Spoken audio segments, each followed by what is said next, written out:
Hey guys, Bartel's Bookshelf here with my April 2022 wrap-up. So as I mentioned in my previous video, I had a little bit of a rough April, didn't get as much reading done as I would have liked. Technically in April I only read 3 books, which is a little bit pitiful for me, but I'm going to be throwing in 2 extra books that I read technically in May, but I'm throwing them in here because I read them literally like the very first day, or I finished them, I should say, the very first day of May. So I figured I'd just throw them into the April wrap-up just so I don't have to sit on them for a month before I talk about them. So yeah, not a lot to, I didn't read a ton this month, unfortunately. Had a lot of problems, but I think I'm getting out of that now, hopefully. So yeah, let's talk about what I read this month. The first book I read was this. When All the World Sleeps by Lisa Henry and J.A. Rock. This was, I borrowed this from my friend Nakia over at Plot Twist. This is one of her favorite books. It's a gay erotic romance novel. And she highly recommended it to me many times. And she even mentioned it in some of her own videos. So I was very interested to read it. And yeah, I really enjoyed it. So basically, it's about this guy who lives in this like small town. His name's Daniel Whitlock.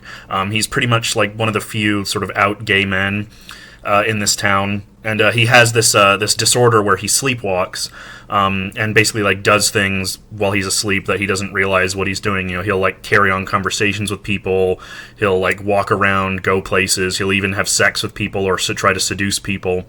And one day while sleepwalking, he tries to seduce the wrong guy, a guy named Kenny Cooper, who's a violent bigot who basically savagely beats and tortures him and basically very nearly kills him. But of course, in this town, you know, Daniel's too afraid to admit sort of who perpetrated the crime.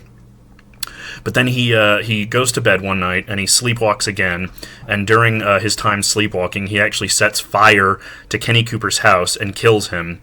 There's a huge protracted legal trial where his disorder is basically proven and he's acquitted.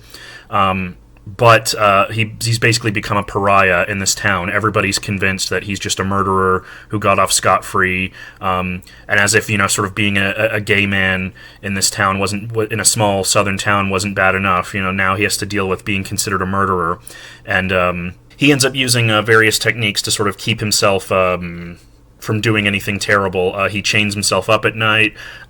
He used to have a boyfriend in college who was really into BDSM, and he kind of told him that he was into BDSM because, you know, he would exhaust himself by being, you know, by going through all this stuff, and that would help him sleep properly.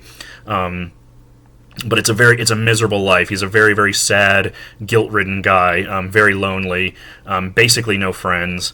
Even his family has sort of like slowly turned away from him until he meets a local cop named Joe Bellman, who's a few years younger than him and always kind of like admired him from afar when he was a kid. But Bellman, like everybody, or Bell for short, Bell is convinced that he's just crazy like everybody says he is until he picks him up one night while he's sleepwalking, and he sort of sees what he's like in this state, and then he kind of starts to get to know him more, and basically through befriending Daniel, he sort of learns about his condition, and he agrees to try and help him sleep by watching over him at night, and of course feelings develop from there.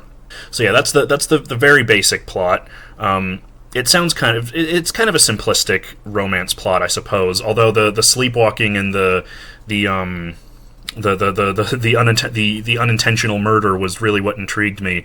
And indeed, the thing that surprised me the most about this book is how just bleak and dark and lonely it is. The authors don't really pull any punches in terms of the way that not only Daniel's disorder is depicted, but in the virulent homophobia of the town, the violence that's visited upon him, the loneliness that he feels, the guilt, and on Bell's side of the equation, you know, they go a lot into sort of his own sort of mental gymnastics as he gets to know Daniel. Sort of slowly realizing that perhaps he really is just a very ill person who has no control over his actions, who needs help, and it was explored very, very eloquently, very realistically, I thought, very beautifully. I believe, I mean, I don't know a whole lot about sleep disorders, but it seems to me that they clearly did some research going into this. It feels very believable, and just very surprising, like I said, with sort of the depths of despair that it sinks to. But there's also, a glimmer of hope there, too. I thought the relationship was very well put together. It was, the thing that annoys me about a lot of sort of romance or, like, erotica novels is that it's either kind of like an insta-love thing, or there's, like, no real reason for them to, like, be so attracted to each other, or a lot of the drama that arises out of the relationship feels, like, very forced and manufactured, like things that could have been fixed just by talking to each other, that kind of thing. But the relationship in this feels very realistic, especially considering the people that that are being involved in it. Officer Bellman, Bell is a cop, from this small town who's sort of slowly figuring this guy out. Daniel's this like extremely traumatized, fucked up guy. It's not like this super beautiful like whirlwind romance. I mean, there is elements of that, of course, but it's a long, hard road to get to that point. You know what I mean? It's messy, it's chaotic, they don't always do the right thing, they don't always say the right thing, they don't always know what to do, they're still learning a lot about themselves and about each other through this relationship. It just felt very raw and real and messy, but really beautiful, and aside from all that, the sex scenes themselves were like some of the hottest I've ever read.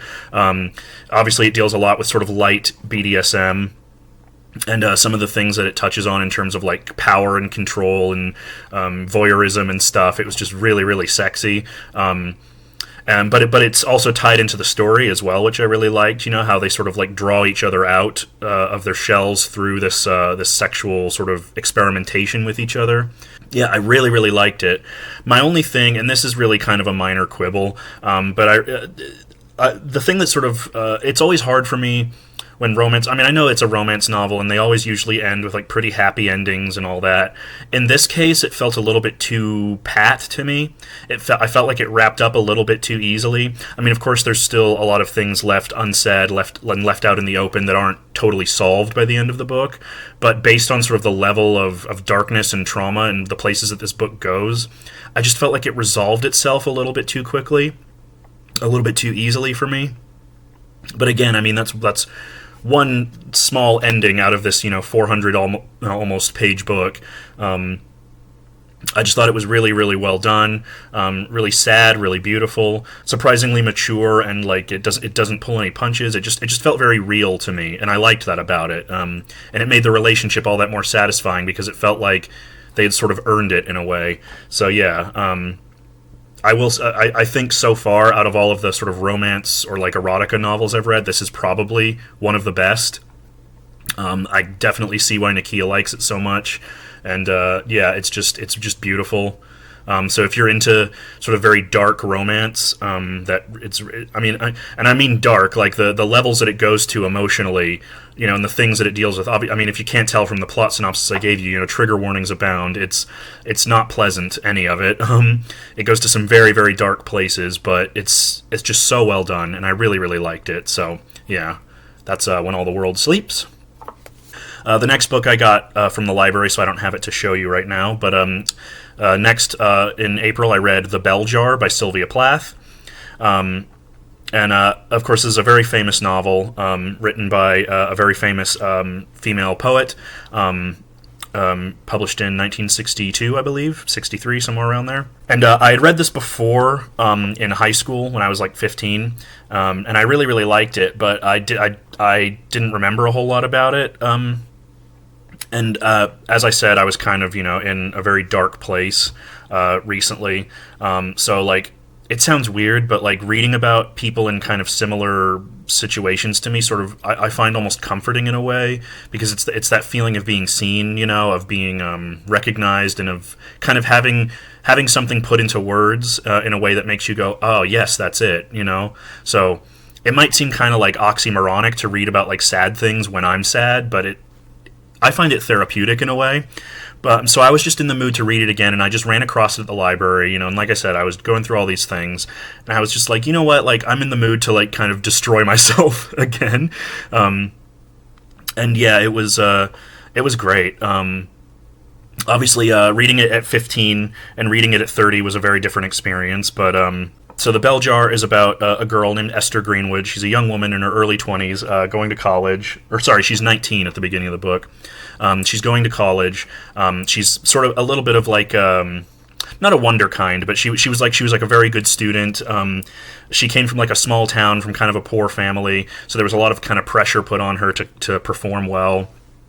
And she's in New York City for this big event where a bunch of college students are invited to come out to New York City and kind of get a feel for the scene and kind of get to know some of the leaders of like the magazine world, the fashion magazine world, and that kind of thing, because she wants to be a writer and she wants to like work for magazines and stuff. And basically, slowly throughout the book, she's sort of confronted with all of these societal pressures and her own feelings of like being of worthlessness and inadequacy, and that kind of leads to her mental breakdown, and she's eventually institutionalized after a suicide attempt. So it's sort of just about that, about her kind of own mental degradation, like how she gets to this point, and then kind of what happens after. And yeah, it's a beautiful book. Some of the passages in here are absolutely beautiful. There's a very famous passage about a vision that Esther has of I think it's a plum tree, and she sees all these different. She's imagining all these different plums on this tree, and each plum, each fruit, is like a different path that she could take in her life. But she has trouble. She can't decide which one she wants to pick. But the longer she sits there thinking about it, trying to decide which one, the fruit slowly withers and rots away and drops to the ground. And it's just this very sad, beautiful metaphor for like the passage of time and the pressures that we feel to sort of decide who we are, and that sense of running out of time. Something that I think a lot of us can relate to, and especially that was something that I related to a lot now, having read it at 15 and having read it at 30. A lot of those themes of sort of isolation, of loneliness, of feeling sort of out of step with society and the pressures of society is something that I feel very strongly myself. And they were just so beautifully articulated in this novel. I really, really liked that. There's obviously there's sort of a feminist angle to the novel. A lot of the pressure that she feels in this society in the novel, it comes from being a woman and kind of having all of these expectations placed on her. There's a lot of talk in the book about how a lot of the girls are kind of, going to college, but it's like, they'll get a job at a magazine as like a secretary or something, and they'll do that for like a year or two until they meet a man, and then they'll marry him, and then they'll just kind of live off of his money and kind of just become housewives. And she doesn't really want to do that, but she's not really sure like what she wants to do. She's still trying to figure stuff out. She wants to be a writer, but she doesn't really know how or what she wants to write. There's just this really potent feeling of being sort of trapped, and sort of struggling to breathe. That again was something that I've felt myself quite a few times over the years. So yeah, it was just it was a very interesting, very depressing read, but very very beautifully told, very wonderful, very beautifully articulated. It's definitely a deserved classic, and I'd like to read more of Sylvia Plath's poetry. Because I'm not really like big on poetry, but I really like her writing style in this book. There's some really beautiful passages, so I would like to check that out at some point. So yeah, I'm not an expert, so if you, I'm sure there are people out there who could give you more of a deep dive than I could, but I just thought it was a really, really great book, very comforting in a weird sort of way for someone who's going through a lot of similar things. I thought it was a great book. I really liked it.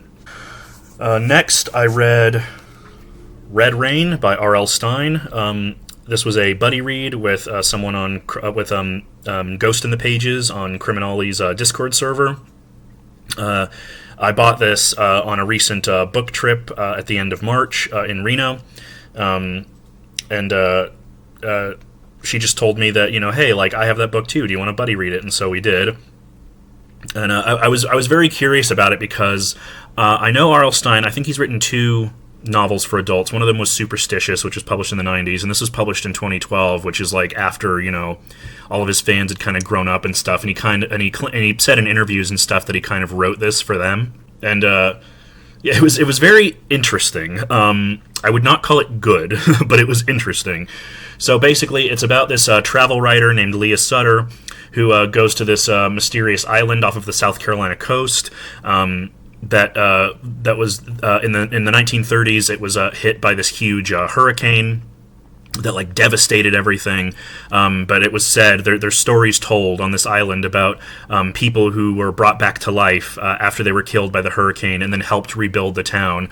And so the town kind of has this folkloric perception as like this town between the living and the dead. And of course, she's like, "Oh, that's all nonsense." But then there's another hurricane that has a similar effect that like completely like devastates the town. Tons of people are killed. It's just absolutely horrible. And in the ensuing sort of chaos of everything, she meets these two twin boys, these orphaned twin boys named Samuel and Daniel. And she's just something about them. She's just completely taken with them. You know, their ethereal beauty, their desperate need to sort of have a mother, and so she takes them home with her to be adopted, with her husband and her other kids. She has a younger son and an older daughter, and it's just about kind of these mysterious kids who move in with this family, and of course things never turn out the way they seem. Some very brutal murders happen. Yeah, there's a lot of melodramatic tension between Leah and her husband Mark, who's a child psychologist and has been sort of courting controversy lately with a new book that he wrote, talking about how children should be not be so watched over by their parents. They should have more freedom. Blah blah blah blah blah. So the style of the book was pretty interesting. It's similar to a Goosebumps book in that the chapters are really short and they tend to end on like cliffhangers and stuff like that. But the feel of it is much more of like an adult thriller type thing, sort of like a Dean Koontz kind of style. I'm going to be honest here. A lot of the writing in this book is pretty bad. The dialogue is like really clunky and awkward. The characters do a lot of things that don't make any sense. A lot of the sort of elements, like there's a lot of sex in the book and sort of adult things like that kind of feel like shoved in just to be like adult. Just a lot of like stuff like that, but it was really entertaining. I didn't hate my time with it. It was a fun sort of like beach read kind of thing, especially because the scenes of violence, especially like they go like it's crazy to hear or to read R.L. Stine, you know, writing these like savage, like gory scenes of like violence and death, and like there's one scene where a woman has her, I think it's her leg gets ripped off under some rubble after the hurricane, and it's just like so like vividly described. It's like disgusting.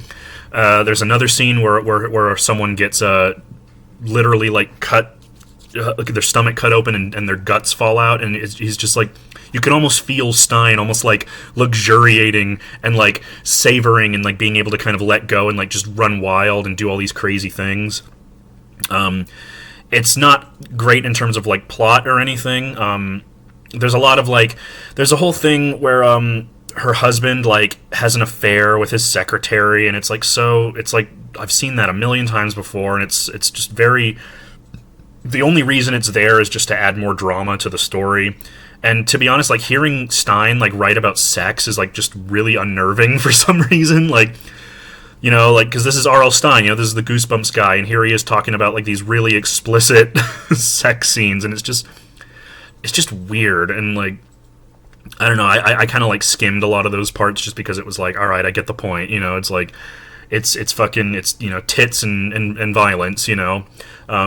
So I don't know if I would recommend this necessarily, but if you're a fan of R.L. Stine, and if you kind of just want something like, it's like just very like dumb and trashy and just very simple, just kind of very like B-movie-esque, I think. he compares it. He talks a lot about Children of the Damned and like Village of the Damned and those kinds of things in reference to this, and it definitely has that kind of feel. Although it's not nearly as like high class as some of those. It's very like silly and sort of grindhousey and stuff. But if you can kind of vibe with that, you might like it.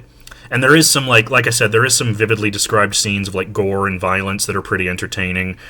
So overall, I wouldn't say I hated it, but it's definitely not for everybody. I wouldn't recommend it. I probably wouldn't recommend it to you unless you were already a fan of R.L. Stine. So Austin, Monster Blood, you might enjoy this. I don't know. I'd be really interested to hear your thoughts on this. But yeah, that was Red Rain.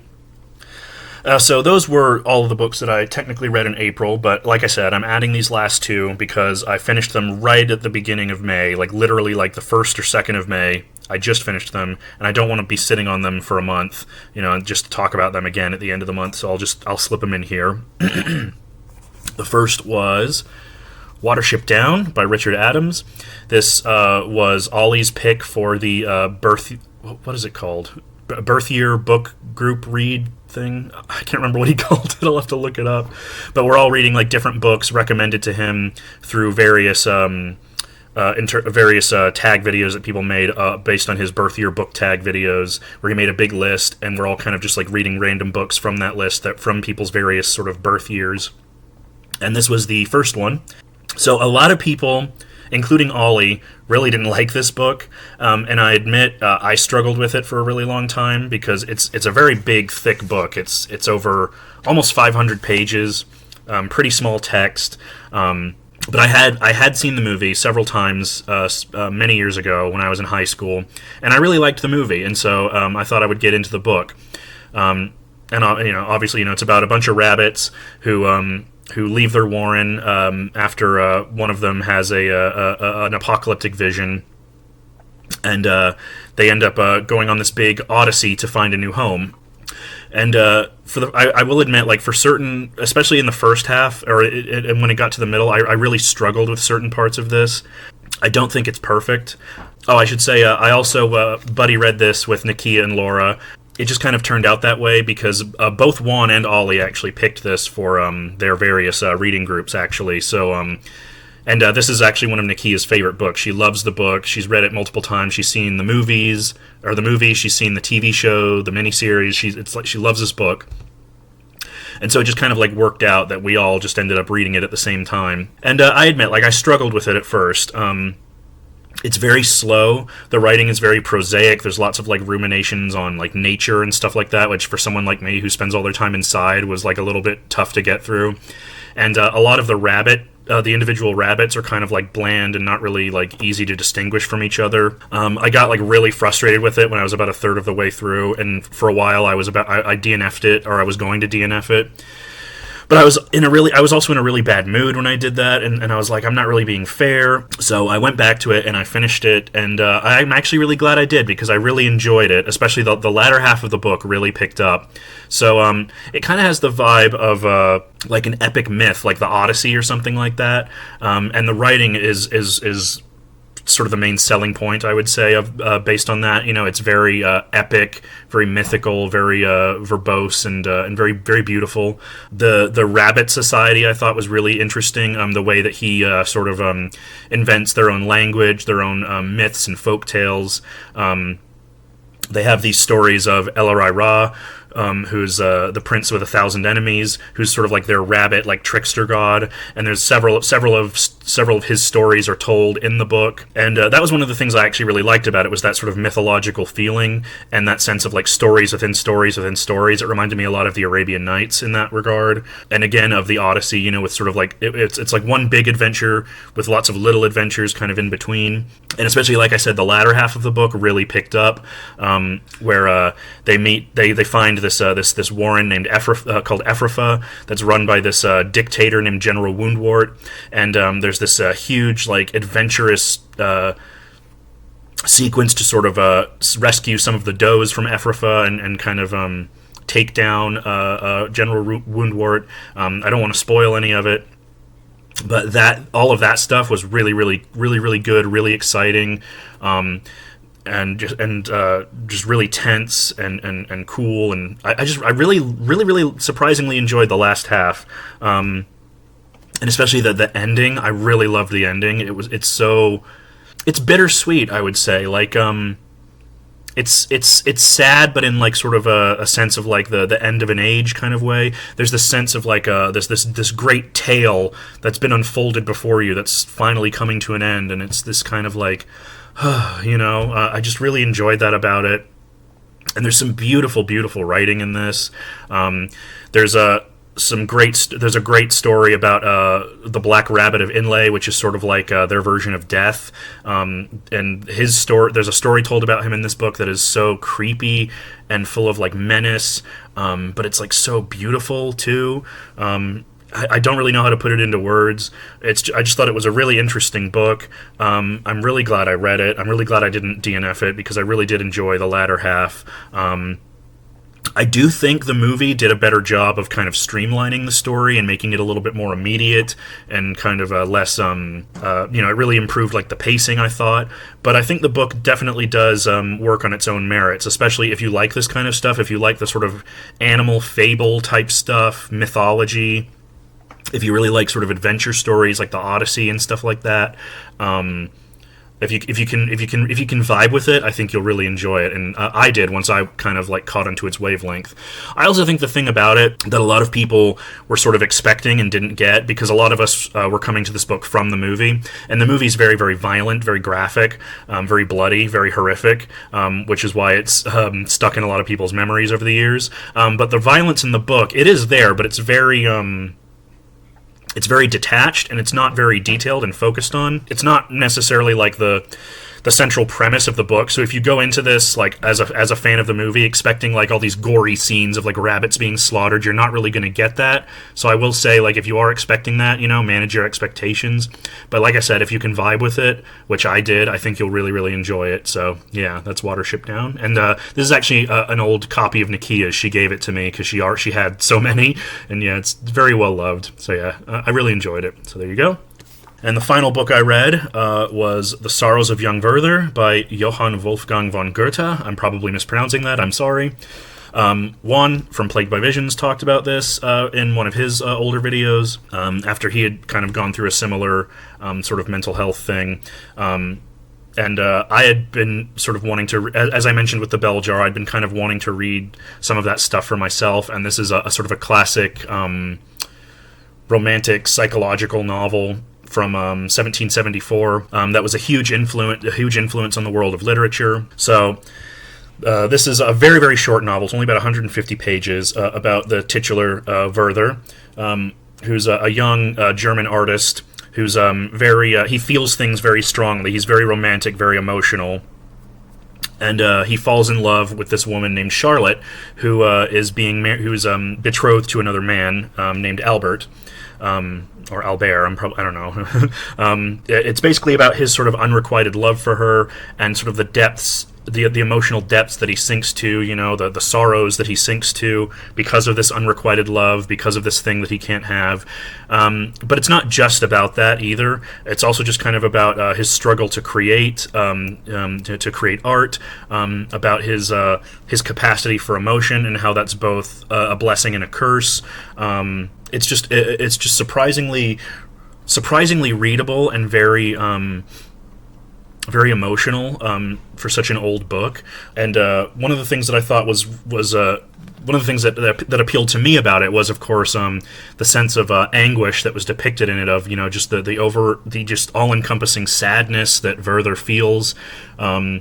Is something that, as someone who deals with his own feelings of, depression and self-worth and stuff, is something that I feel. There's a lot of stuff in the book where he talks about sort of the way that sort of normal people like perceive people like him, or how people are often sort of frightened of intense emotion, and just a lot of stuff about like joy and sorrow.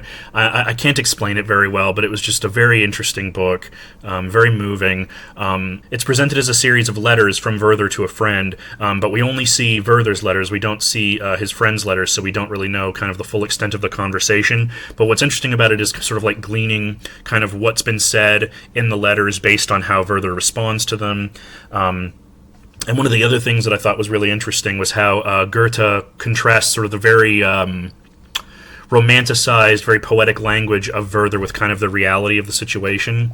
Spoilers, I guess, but this novel was written in the 18th century, so Werther is determined to commit suicide because he's so, tormented by grief that he realizes that one of the three, him, Albert, or Charlotte, has to die in order to sort of ease the tension between them, and he's determined to kill himself to sort of free himself. And he has all these very romantic ideas about it, about his suicide, how he'll be like freeing himself and he'll be freeing Charlotte and all this stuff. And then the latter like third of the novel is written from the editor's perspective, where it describes his suicide and how it was this long, protracted, painful process, and all of the sort of romance that he sort of envisioned in it is sort of destroyed by that. And I thought that was just a real gut punch of an ending. I thought that was really, really, really savage and really interesting and painful. So yeah. I don't really know what else to say about it. It's very short, but it's very old, but it's very readable, very relatable, I think, still in the modern day, in terms of how we struggle with all of these things about, anguish and sorrow and depression, suicidal thoughts, unrequited love. It was just very, very interesting. And I would like to read more Goethe at some point if I can. I know he wrote Dr. Faustus and stuff like that. So yeah, I enjoyed.